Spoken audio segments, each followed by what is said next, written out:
Hello, Margaret? Oh, hey, it's Ben with Margaret. Yeah, how are you? I'm doing great. Good. I want to patch you in if you're ready.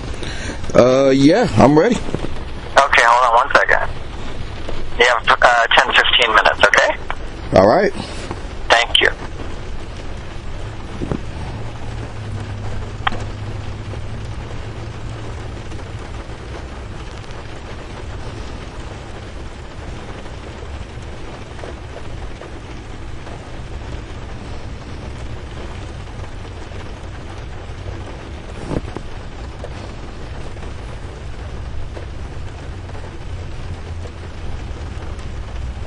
Okay, Sam, you're on with Margaret. Okay.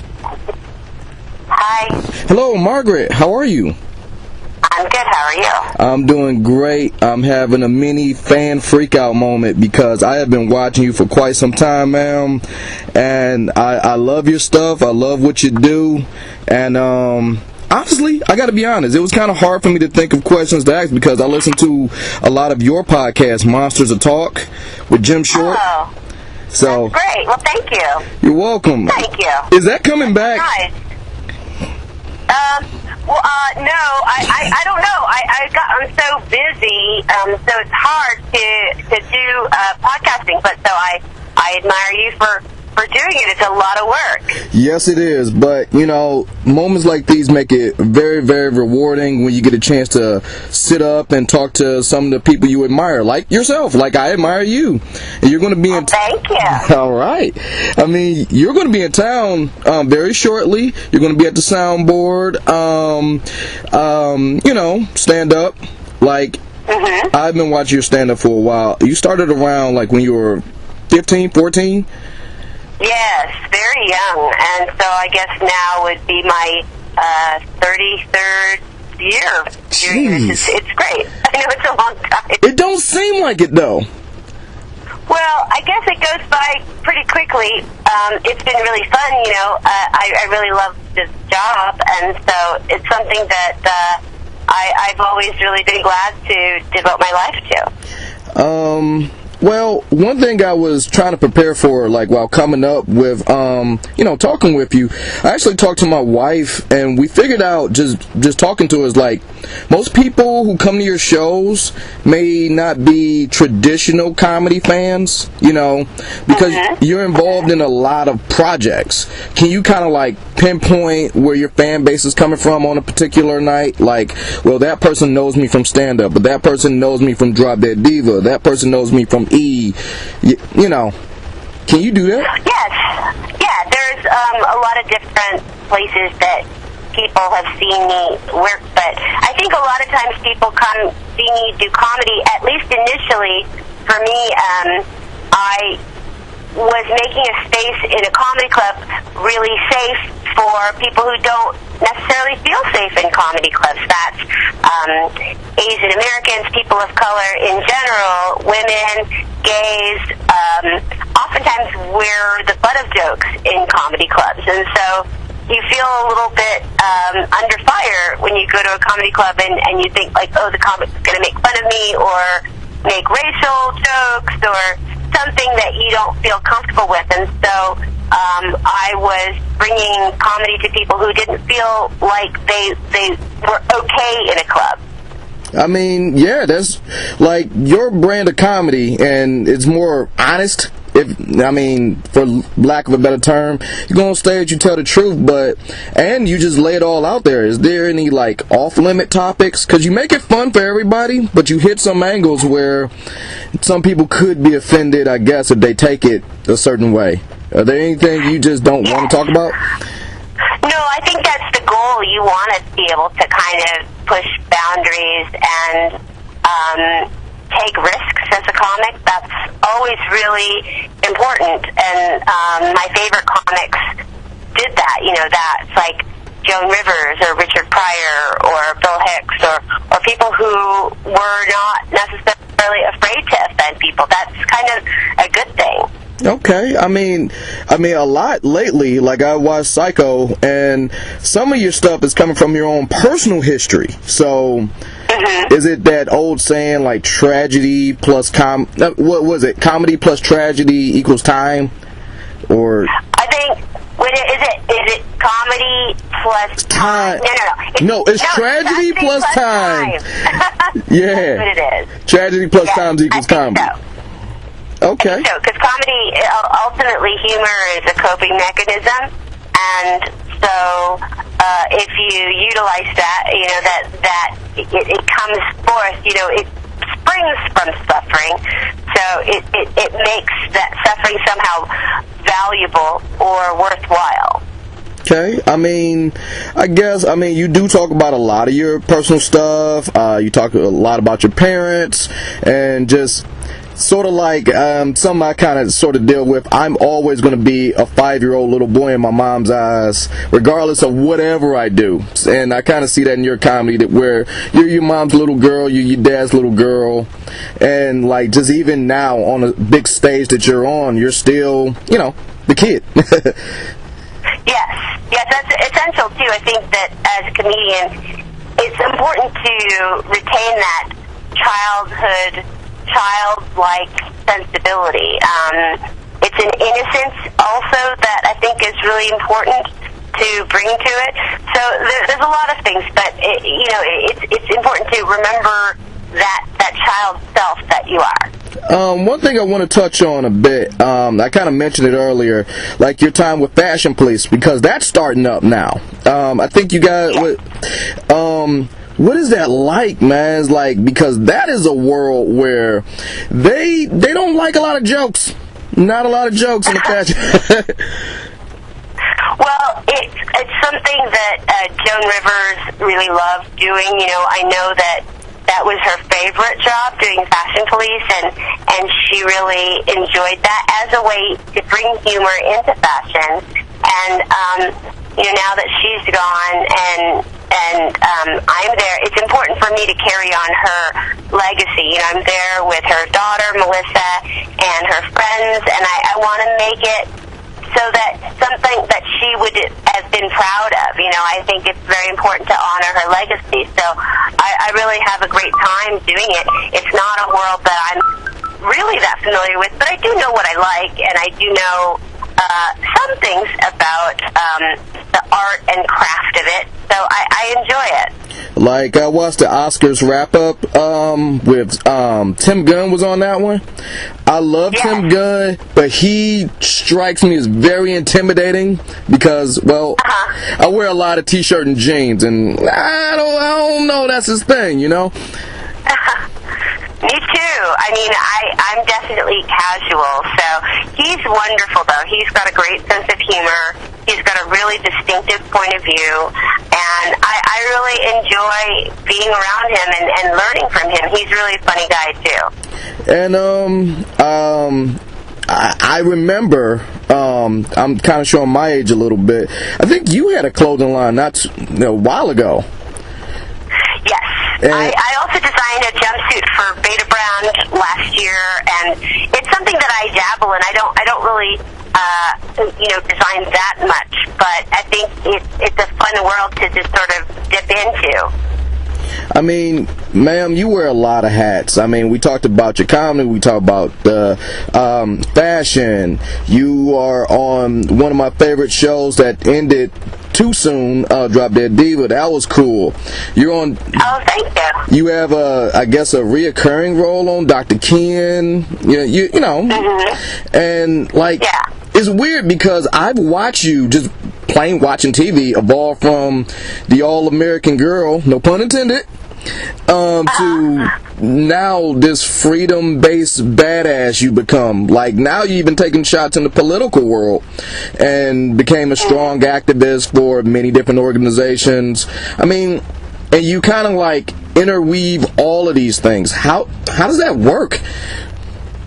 I think you just, you go at the different jobs. Like, I get these jobs as acting, which is great, and I'm really grateful for that, and I enjoy that. And political stuff I'm very passionate about. I'm passionate about equal rights. I'm passionate about gay rights. I'm passionate about Black Lives Matter. I'm passionate about so many different issues that are important to everyone. So I think that's something where I'm just very driven to make a difference and make a change. And then you just get opportunities along the way, like Fashion Police came about, and I was excited to do that. So I'm really grateful for everything I get to do. Even with that, like, I watched the 12 Days of Rage, listened to the song I Want to Kill My Rapist. Now recording artist. Like, you got 2 albums under your belt. You just finished up American Myth. Yes. And that comes out. That'll be out on April 26th. Like, let's get into that a little bit. The album, like, you work with some heavy hitters on that. Can you walk me into a little bit about American Myth?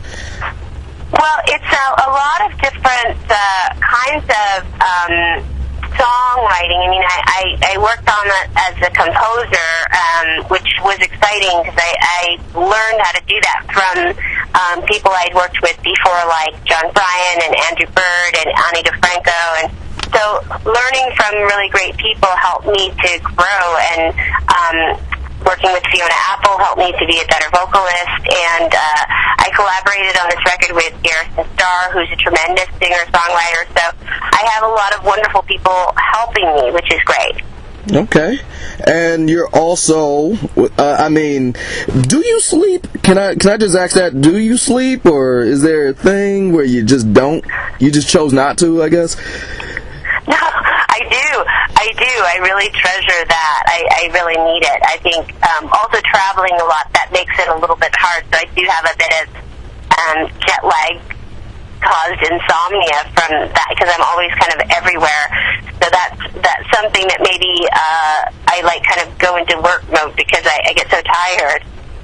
Also, like, you're working on the Highlands. It's in development right now with Amazon.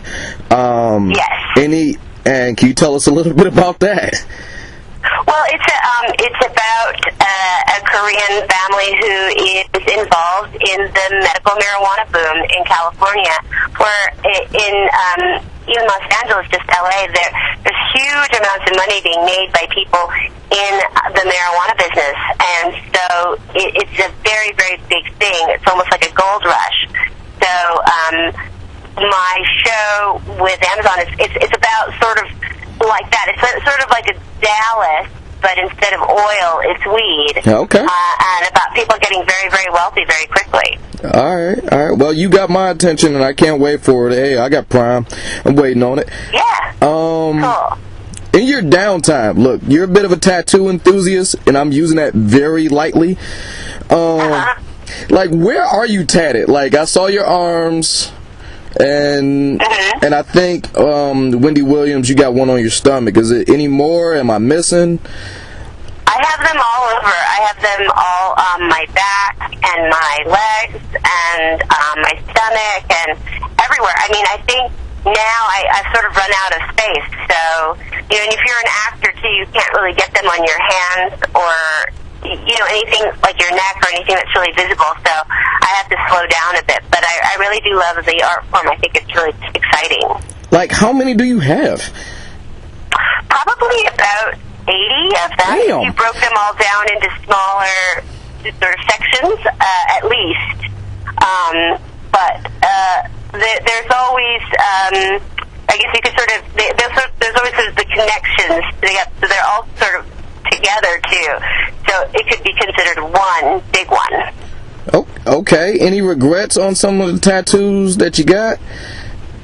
No, I really work with the best artists in the world. I mean, people like Ed Hardy to Kat Von D to Mr. Cartoon, and everybody who has tattooed me is really tremendous and accomplished and also a good friend. So wait, whoa! You said Ed Hardy, like the shirts?